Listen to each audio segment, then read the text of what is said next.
Due to recent travel, I start this LGBTQ plus Pride Month a tad late. But let's begin this Pride Month with this poem. It is a difficult one, in which we pay remembrance to the generation lost to a president's inhumanity and maliciousness when faced with a medical crisis of monumental proportions. The president then was Reagan. The crisis was, of course, AIDS.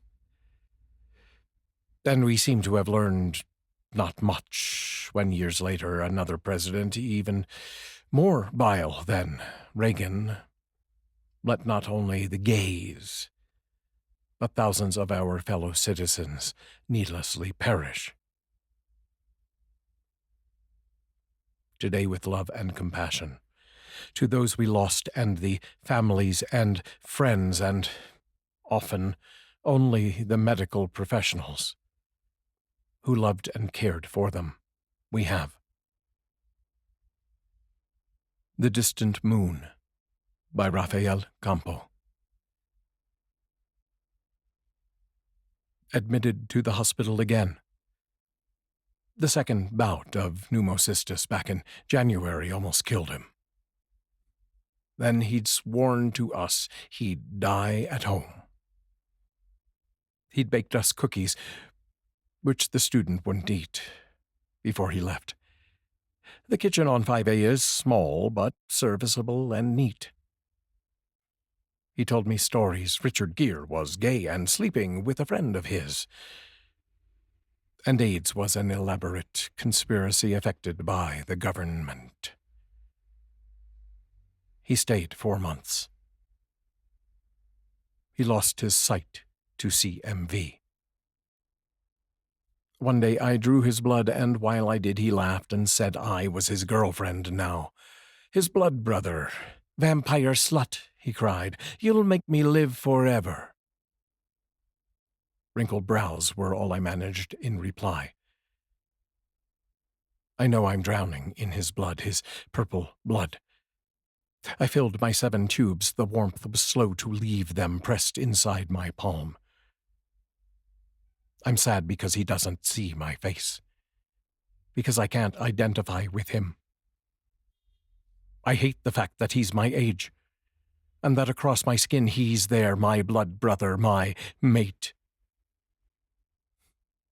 He said I was too nice, and after all, if Jodie Foster was a lesbian, then doctors could be queer.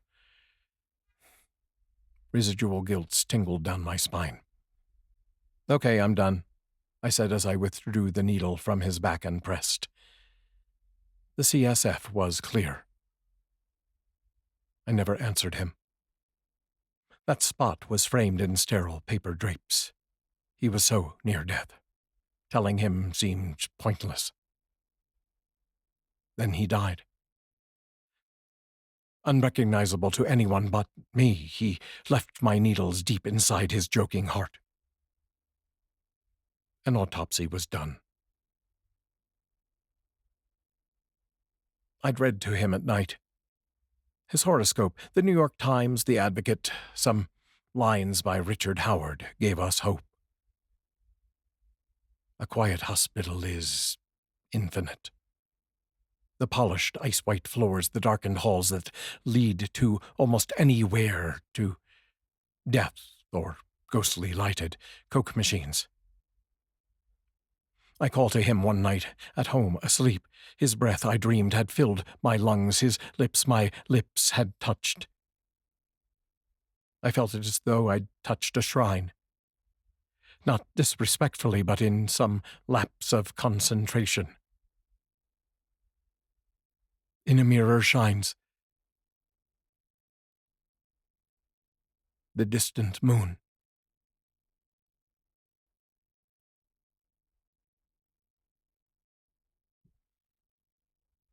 The Distant Moon by Rafael Campo.